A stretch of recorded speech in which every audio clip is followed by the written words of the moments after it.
बहुत पुराने जमाने की बात है। एक राजा था। उसके महल में एक बहुत सुंदर बाग था। बाग में तरह तरह के फूलों के पौधे और अनेक प्रकार के मीठे फलों के पेड़ थे। लेकिन इस बाग में सबसे आश्चर्यजनक चीज थी, एक सेब का पेड़ था जिसमें सोने के सेब लगते थे। राजा ने इस पेड़ की देखभाल का खास इंतजाम कर रखा था। जब इसके फल पकते थे तो चौकीदार रात दिन पेड़ का पहरा दिया करते थे ताकि कोई सोने का सेब चुरा कर न ले जाए। लेकिन एक दिन की बात है कि बाग के माली ने जब सोने के सेबों को गिना तो उसमें से एक सेब गायब था। उसने दौड़कर राजा को खबर दी। राजा फौरन बाग में पहुंचा। उसे यह देखकर बड़ा आश्चर्य हुआ कि देखभाल का इतना पक्का इंतजाम होने पर भी एक सेब किसी ने चुरा लिया। उसने ऐलान किया कि जो कोई सोने के सेब को चुराने वाले चोर का पता देगा, उसे इनाम दिया जाएगा। सबसे बड़े राजकुमार ने राजा से कहा कि रात में वह पहरा देगा और चोर को पकड़ने की कोशिश करेगा। राजा ने उसको इसकी इजाजत दे दी। बड़ा राजकुमार रात में पहरा देने लगा, लेकिन 2 घंटे बाद ही उसे नींद आ गई और वह सो गया। सुबह उठकर जब उसने सेबों को गिना तो वह देखकर चकित रह गया कि रात भर में एक और सेब गायब हो गया था। इसके बाद दूसरी रात को मंझले राजकुमार ने पहरा देने का काम संभाला। उसे भी नींद आ गई और तीसरा सेब चोरी हो गया। राजा बहुत चिंतित था। दरबारियों की भी समझ में नहीं आ रहा था कि क्या किया जाए। सब लोग उदास बैठे थे कि इतने में सबसे छोटा राजकुमार आया और उसने कहा कि आज की रात मैं पहरा दूंगा और चोर को पकड़ूंगा। राजा इस राजकुमार से खुश नहीं रहता था। वह उसे मूर्ख भी मानता था। उसने उसे डांटते हुए कहा, तुम क्या समझते हो, क्या तुम्हें इसमें सफलता मिलेगी? तुमसे बड़े और तुमसे ज्यादा समझदार दोनों राजकुमार इस काम में असफल हो चुके हैं। तुम जाओ अपना काम करो। लेकिन छोटा राजकुमार नहीं माना। उसने राजा से प्रार्थना की कि उसे एक मौका जरूर दिया जाए। अंत में राजा राजी हो गया। राजकुमार रात में पहरा देने लगा। उसने तय किया कि वह किसी भी हालत में नहीं सोएगा और चोर को जरूर पकड़ेगा। जब आधी रात हुई और 12 बजे का आखिरी घंटा बजा तो राजकुमार ने देखा कि एक सुंदर सोने की चिड़िया कहीं से उड़ती हुई आई और सेब के पेड़ पर बैठ गई। उसने देखते देखते सोने का एक सेब तोड़कर अपनी चोंच में पकड़ लिया। राजकुमार ने फौरन निशाना साधकर तीर चला दिया, लेकिन तीर चिड़िया को नहीं लगा और वह पंख फड़फड़ाकर उड़ गई। हाँ, इतना अवश्य हुआ कि उसका एक सुनहरा पंख टूटकर जमीन पर आ गिरा। दूसरे दिन सुबह राजकुमार ने राजा को सारी बात बता दी और वह सोने का पंख उनके सामने रख दिया। पंख इतना सुंदर और इतना कीमती था कि राजा उसे देखता ही रह गया। उसने कहा, अगर उस चिड़िया का एक पंख इतना सुंदर है तो वह पूरी चिड़िया कितनी सुंदर होगी। मैं चाहता हूं कि उस चिड़िया को कोई पकड़ लाए। सबसे पहले बड़ा राजकुमार इस काम के लिए रवाना हुआ। चलते चलते वह एक जंगल में पहुंचा। वहां उसने एक लोमड़ी को एक पेड़ के नीचे आराम करते हुए देखा। राजकुमार ने मौका देखकर तीर अपने धनुष पर चढ़ा लिया। वह तीर छोड़ने ही जा रहा था कि लोमड़ी ने चिल्लाकर कहा, राजकुमार, मुझे मत मारो। मुझे पता है कि तुम सोने की चिड़िया की खोज में निकले हो। तुम मेरी राय मानो तो तुम्हारा काम जल्दी ही पूरा हो जाएगा। तुम इसी रास्ते से सीधे चले जाओ। शाम होने पर तुम एक गांव में पहुंचोगे। वहां तुम्हें आमने सामने 2 सरायें मिलेंगी। एक सराय खूब सजी सजाई और सुंदर सी होगी, लेकिन तुम उसमें मत ठहरना। तुम उसके सामने वाली दूसरी सराय में ठहरना, जो बहुत मामूली और देखने में भी भद्दी सी होगी।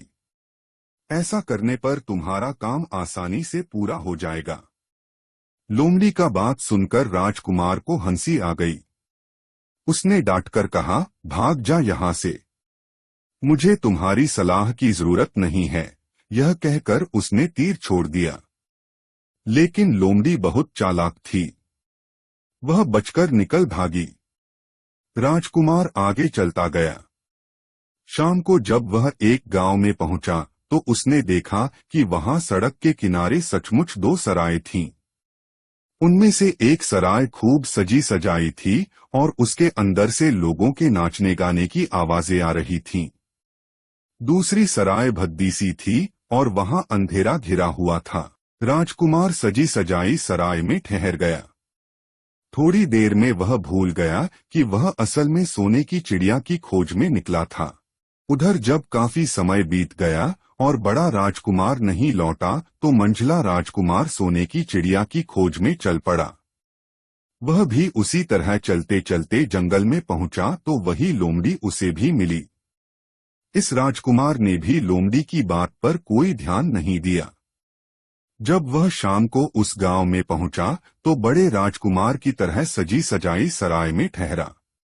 वहां के नाच रंग में मस्त होकर वह भी अपना काम भूल गया। यहाँ तक कि उसे घर लौटने की भी सुध न रही। अंत में सबसे छोटे राजकुमार ने राजा से कहा कि मैं सोने की चिड़िया की खोज में जाऊंगा।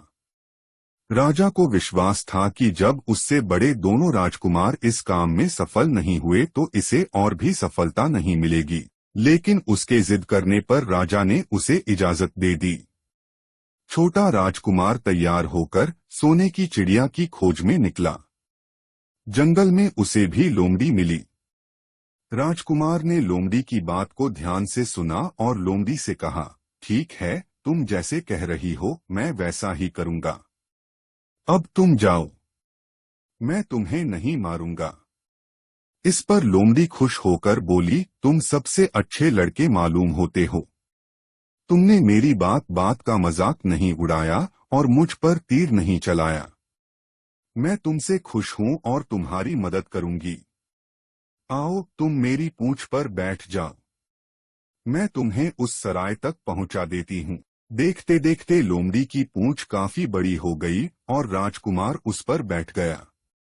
उसके बैठते ही लोमड़ी हवा में उड़ने लगी और थोड़ी ही देर में मैदानों और पहाड़ों को पार करके उसी गांव में जा पहुंची। राजकुमार ने उसकी सलाह को मानकर छोटी और पुरानी सराय में ही डेरा डाल दिया। वह दूसरी सजी सजाई दूसरे दिन सुबह उठकर जब वह आगे बढ़ा तो कुछ दूर चलने पर उसे वह लोमड़ी फिर से रास्ते में मिल गई। लोमड़ी ने उससे कहा, अब मैं तुम्हें बताती हूँ कि आगे तुम्हें क्या करना चाहिए। तुम सीधे चलो। आगे चलने पर तुम्हें एक बहुत बड़ा किला मिलेगा जिस पर सिपाही लोग पहरा दे रहे होंगे। तुम सिपाहियों से डरना मत और सीधे अंदर चले जाना क्योंकि वे इस समय सो रहे होंगे।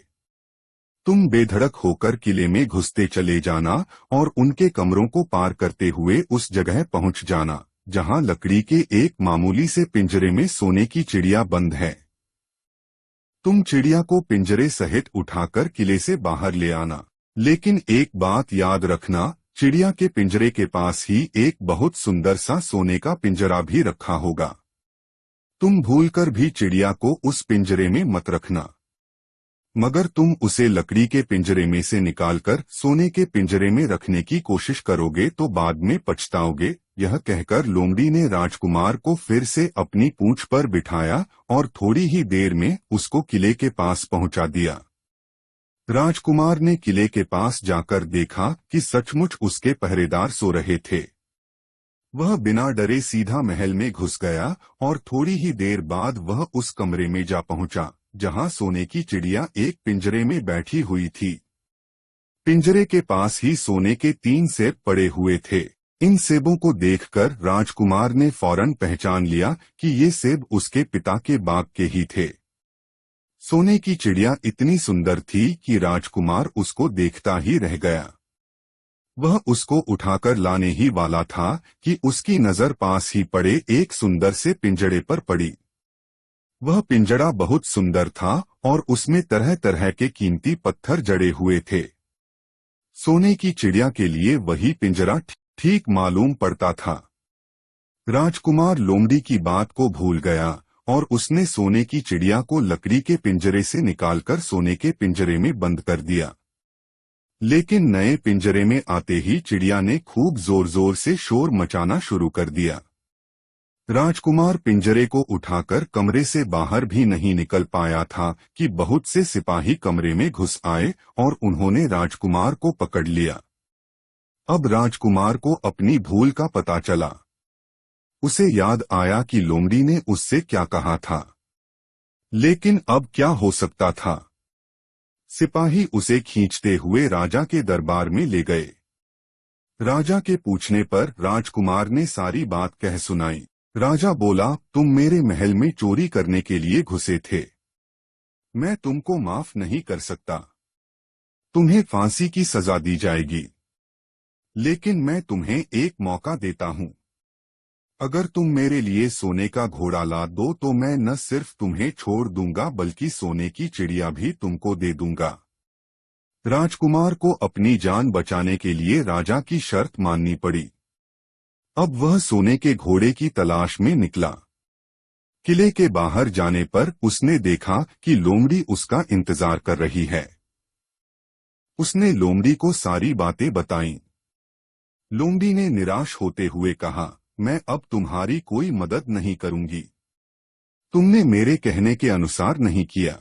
मैंने जिस तरह से कहा था, अगर तुम उस तरह से काम करते तो इस मुसीबत में नहीं फंसते और सोने की चिड़िया तुम्हें मिल जाती। राजकुमार बोला, इस बार मुझे माफ कर दो। मुझसे गलती हो गई। मेरा काम तुम्हारी सहायता के बिना नहीं चलेगा। मुझे राजा ने सोने का घोड़ा लाने के लिए कहा है, वरना वह मुझे फांसी पर चढ़ा देगा। लोमड़ी ने कहा, खैर मैं तुम्हें माफ करती हूँ। अब तुम ऐसा करो कि मेरी पूंछ पर बैठकर सीधे चले चलो। कुछ दूर जाने पर तुम्हें एक दूसरा किला मिलेगा। उसी किले की घुड़साल में तुम्हें सोने का घोड़ा बंधा हुआ मिलेगा। महल के नौकर चाकर सब सो रहे होंगे। तुम चुपचाप जाना और घोड़े को खोल लेना। लेकिन एक बात याद रखना, वहां घोड़े के पास ही घोड़े पर कसने के लिए 2 जीनें रखी होंगी। उसमें से एक तो पुरानी चमड़े की जीन होगी और दूसरी सोने की जीन होगी। तुम सोने की जीन को छूना भी मत और उस घोड़े पर पुरानी चमड़े की जीन को कसकर सवार हो जाना और उसे दौड़ाते हुए किले से बाहर चले आना। राजकुमार ने वादा किया कि वह ठीक ठीक वैसा ही करेगा। लोमड़ी ने उसको अपनी पूंछ पर बैठाया और कुछ ही देर में वह उसे ले किले के पास जा पहुंची। किले के पास पहुंचते ही लोमड़ी ने उसे नीचे उतारा और फिर वहां से चली गई। राजकुमार सीधा फाटक से किले में घुस गया। अंदर जाकर उसने देखा कि वहां के सभी नौकर चाकर सोए हुए थे। थोड़ी ही देर में वह किले की घुड़साल में जा पहुंचा। वहां एक बहुत सुंदर सुनहरा घोड़ा बंधा हुआ था। राजकुमार ने पास जाकर देखा कि वह घोड़ा सचमुच सोने का था। ऐसा सुंदर घोड़ा उसने सपने में भी नहीं देखा था। उसने आगे बढ़कर घोड़े को खोल लिया। जब वह बाहर निकलने लगा तो उसकी नजर एक कोने में पड़ी हुई सोने की जीन पर गई। यह जीन बहुत सुंदर थी और इसमें हीरे मोती जड़े हुए थे। उसके पास ही एक फटी पुरानी चमड़े की जीन पड़ी हुई थी। इतने सुंदर घोड़े पर पुराने चमड़े की जीन कसना राजकुमार को अच्छा नहीं लगा। उसने सोने की जीन उठा ली और घोड़े पर कसना शुरू किया। इतने में घोड़ा जोर से हिनहिना उठा। किले के नौकर चाकर जाग गए। थोड़ी ही देर में राजकुमार पकड़ लिया गया। राजकुमार को सिपाहियों ने हाथ बांधकर अपने राजा के सामने पेश किया। राजा ने सारी बातें सुनकर कहा, तुमने मेरे घोड़े को चुराने की कोशिश की है, इसलिए तुम्हें फांसी की सजा दी जाएगी। लेकिन अगर तुम मेरा एक काम कर दो तो मैं तुम्हें छोड़ सकता हूँ। यहाँ से कुछ ही दूर एक सोने का महल है और उसमें बहुत सुंदर राजकुमारी रहती है। अगर तुम अपनी जान बचाना चाहते हो तो उस राजकुमारी को मेरे पास ले आओ। तुम्हें इनाम में यह सोने का घोड़ा दे दूंगा। बेचारा राजकुमार, वह फिर से एक नई मुसीबत में फंस गया। उसे मजबूर होकर राजा की शर्त माननी पड़ी। अब वह सोने के महल की खोज में निकला। कुछ दूर चलने पर फिर उसे वह लोमड़ी मिली। पता नहीं कैसे लोमड़ी को सारी बातें मालूम हो गई थीं। वह बोली, देखो तुमने इस बार भी मेरी बात नहीं मानी। मेरी बात मान जाते तो यह नई मुसीबत तुम्हारे गले नहीं पड़ती। खैर, मुझे तुम पर दया आ रही है। मैं तुम्हारी मदद करूंगी।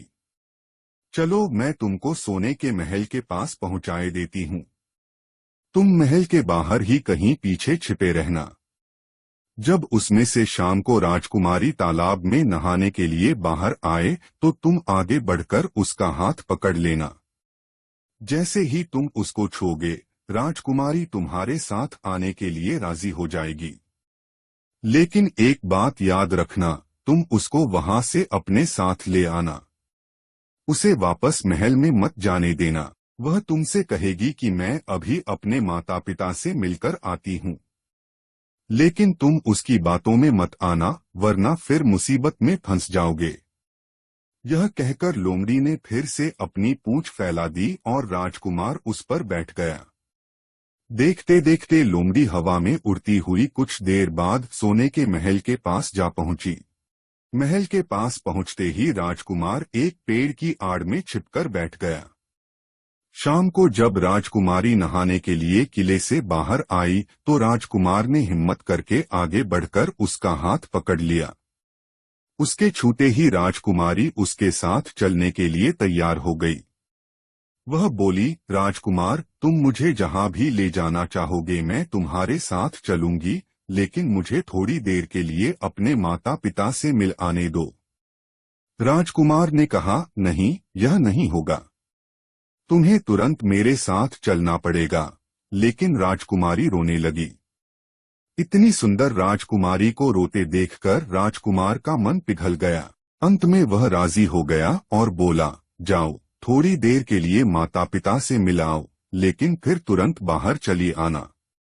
लेकिन राजकुमारी ने जैसे ही किले में पैर रखा, किले के पहरेदार जाग गए और उन्होंने राजकुमार को पकड़ लिया। राजकुमार बहुत पछताया, लेकिन अब क्या हो सकता था। सिपाहियों ने उसे अपने राजा के सामने पेश किया। राजा बहुत निराश था। उसने उसी वक्त हुक्म दिया, इस राजकुमार को फौरन फांसी पर चढ़ा दिया जाए। यह सुनकर राजकुमार रोने गिड़गिड़ाने लगा। इस पर राजा ने थोड़ी देर विचार करने के बाद कहा, मैं अपनी आज्ञा वापस नहीं ले सकता, लेकिन अगर तुम मेरा एक काम कर दो तो तुम्हारी जान बच सकती है। हमारे किले के ठीक सामने यह जो बड़ा पहाड़ है, इसके कारण हमारे किले की सुंदरता नष्ट होती है।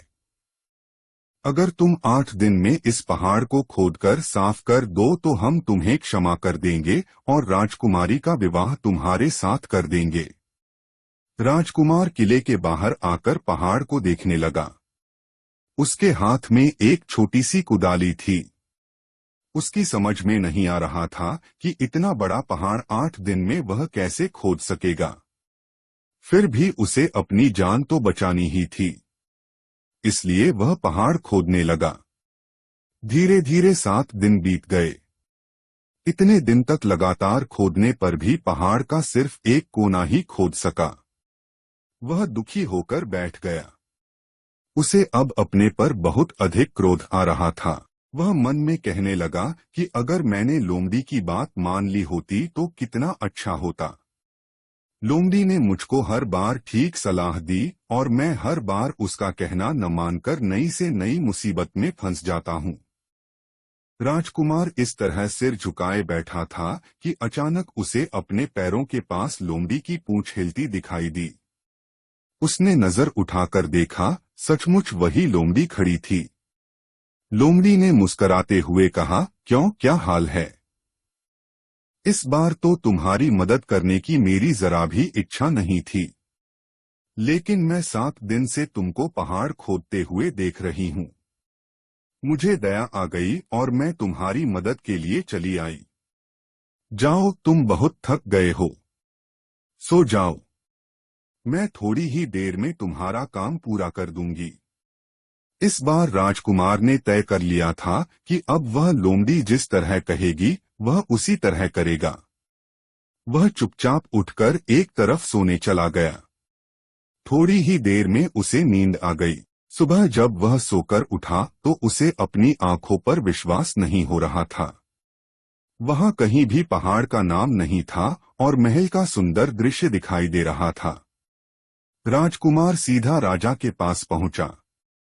राजा उसके काम पर बहुत खुश था। उसने तुरंत अपने वादे के अनुसार राजकुमारी के साथ उसका विवाह कर दिया। जब राजकुमार उस सुंदर राजकुमारी के साथ कुछ दूर चला तो उसे रास्ते में फिर वही लोमड़ी मिली। लोमड़ी बोली, बधाई हो राजकुमार। राजकुमारी के साथ तुम्हें देखकर मुझे बड़ी खुशी हो रही है। लेकिन अब तुम्हें सोने का घोड़ा और सोने की चिड़िया भी प्राप्त करनी चाहिए, क्योंकि वे दोनों चीजें तुम्हारे ही लायक हैं और तुम उन्हें आसानी से प्राप्त कर सकते हो। राजकुमार बोला, लेकिन भला मुझे सोने का घोड़ा और सोने की चिड़िया कैसे मिल सकती है? मैं तो इस राजकुमारी को भी उस राजा के लिए ले जा रहा हूँ। लोमड़ी ने कहा, नहीं, तुम ऐसा काम कभी मत करना। इस राजकुमारी के साथ तुम्हारा विवाह हुआ है और यह अब तुम्हारी ही है।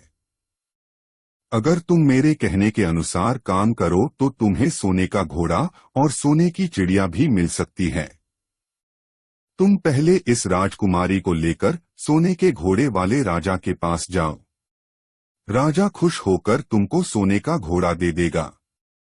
तुम घोड़े पर सवार हो जाना और सवार होकर सबसे विदा लेना। राजकुमारी से तुम सबसे बाद में विदा लेना। जैसे ही तुम राजकुमारी के पास पहुंचो, तुम उसे हाथ से पकड़कर घोड़े के ऊपर खींच लेना और घोड़े को दौड़ा देना। सोने का घोड़ा इतना तेज दौड़ता है कि दुनिया का तेज से तेज घोड़ा भी उसकी बराबरी नहीं कर सकता। जाओ, तुम पहले इतना काम पूरा करो। इसके बाद आगे का काम मैं तुम्हें बाद में बताऊंगी। मैं तुम्हें वहां रास्ते में मिलूंगी। राजकुमार ने ठीक वैसा ही किया जैसा लोमड़ी ने उससे कहा था। जब सोने के घोड़े वाले राजा ने खुश होकर उसे इनाम में सोने का घोड़ा दिया तो राजकुमार उस पर सवार हो गया और उससे विदा लेने लगा। अंत में वह राजकुमारी को उठाकर घोड़े को तेजी से दौड़ाता हुआ किले से बहुत दूर निकल आया। रास्ते में एक पेड़ के नीचे लोमड़ी उसका इंतजार कर रही थी। उसे देखकर लोमड़ी बोली, शाबाश, अब तुम सोने की चिड़िया भी प्राप्त कर लो।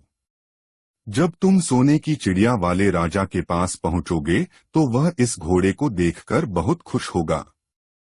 तुम उससे कहना कि पहले सोने की चिड़िया का पिंजरा मेरे हाथ में दे दो, तब मैं यह घोड़ा तुमको दूंगा। जब वह पिंजरा तुम्हारे पास लाए तो तुम पिंजरा उसके हाथ से छीन लेना और घोड़े को दौड़ा देना। बस ऐसे चिड़िया तुमको मिल जाएगी और कोई तुम्हें पकड़ भी नहीं सकेगा। इस बार भी राजकुमार ने ठीक वैसा ही किया।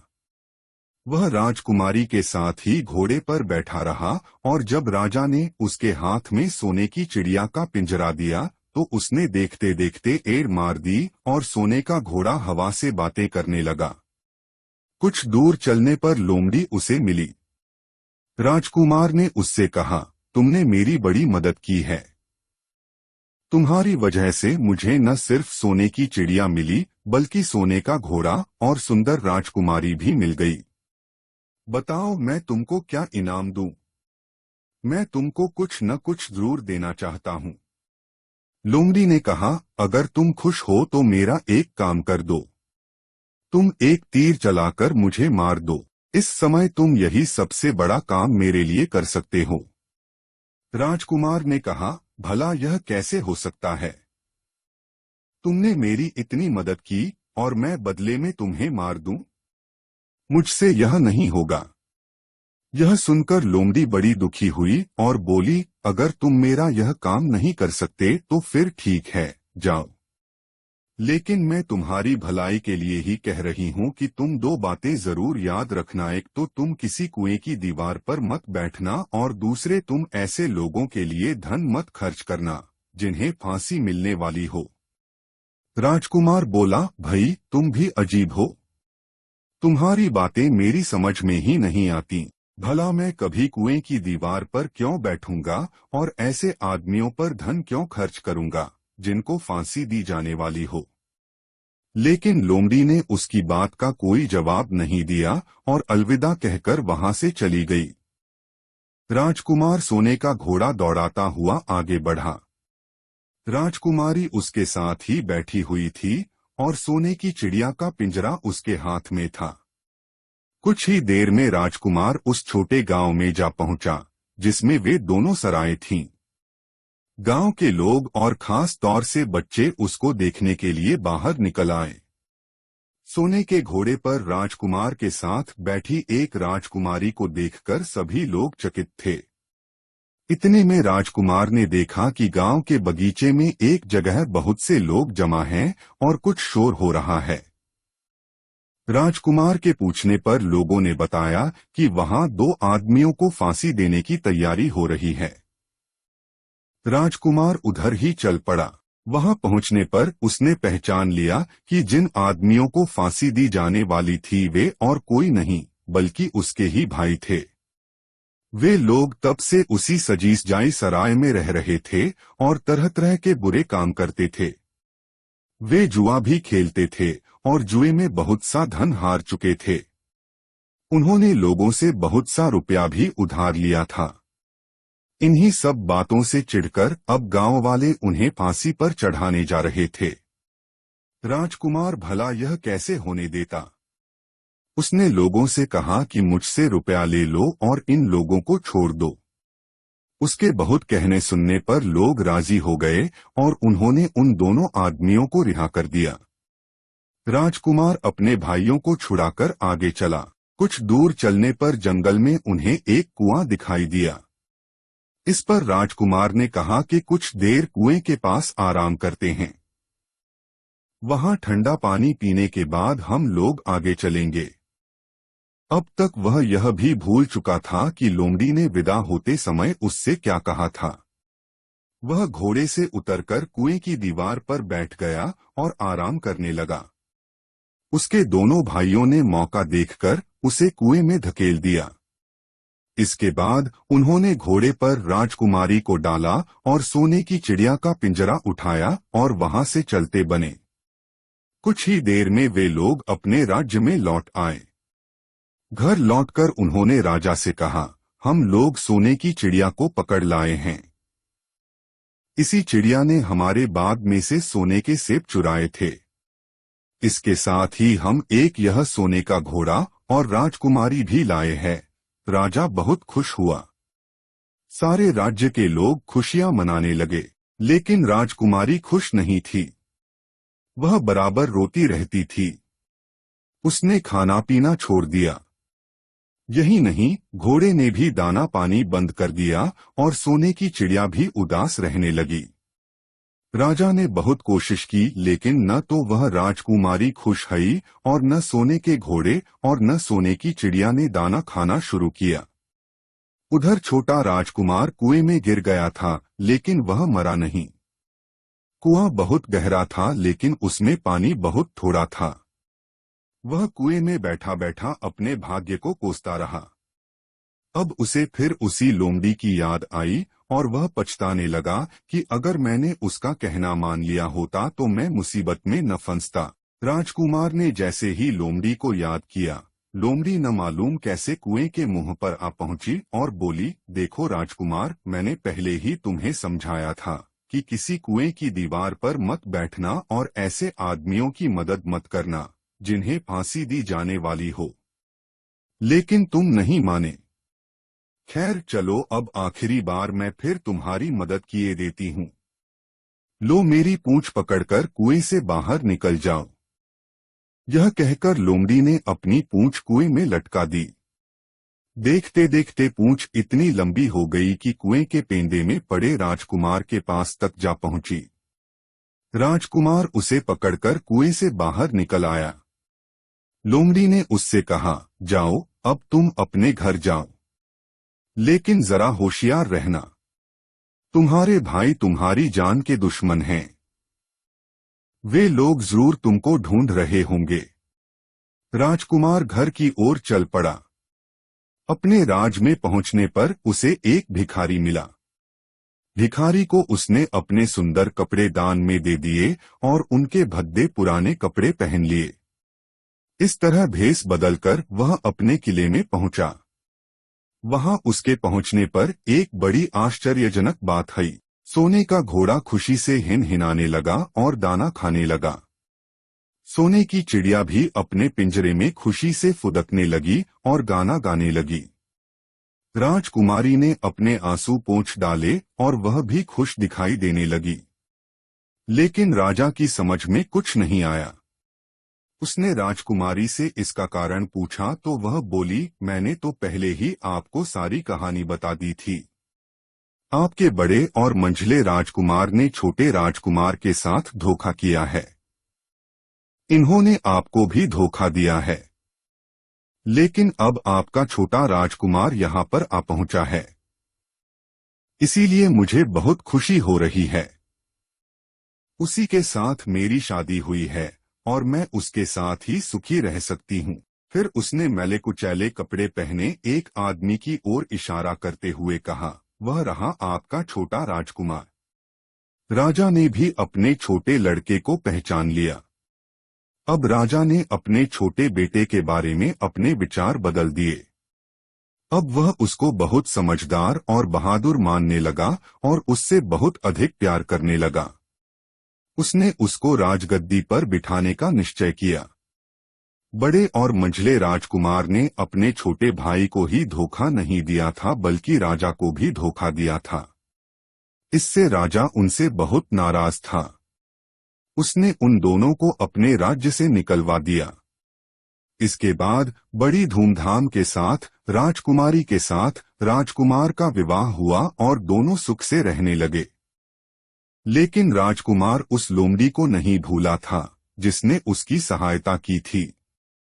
एक दिन समय निकालकर वह जंगल में उस लोमड़ी की खोज में निकला। बहुत ढूंढने के बाद एक पेड़ के खोखले भाग में उसने उस लोमड़ी को चुपचाप बैठे हुए देखा। लोमड़ी बहुत उदास थी और पहले से बहुत ज्यादा दुबली भी हो गई थी। राजकुमार को देखते ही लोमड़ी ने उसे पहचान लिया और कहा, कहो राजकुमार, आज इधर कैसे भूल पड़े? राजकुमार ने कहा, मैं आज तुम्हें ही ढूंढने के लिए आया हूँ। चलो मेरे बाग में आराम से रहना। यहाँ तो जंगल में तुम्हें खाने पीने की तकलीफ होती होगी और जंगली जानवरों का डर बना रहता होगा। लोमड़ी ने कहा, नहीं राजकुमार, मैं यहाँ ठीक हूँ और भला अब तुम्हें मेरे दुख से क्या लेना देना? तुम्हारा काम निकल गया। राजकुमार बोला, नहीं, तुमने मेरा बड़ा उपकार किया है। मैं तुम्हें इनाम देना चाहता हूँ। राजकुमारी भी तुमसे मिलना चाहती है। लोमड़ी बोली, अगर तुम सचमुच मुझे इनाम देना चाहते हो तो मेरा एक काम कर दो। तुम तीर चलाकर मुझे मार दो। मुझे एक जादू के प्रभाव से लोमड़ी के रूप में रहना पड़ रहा है।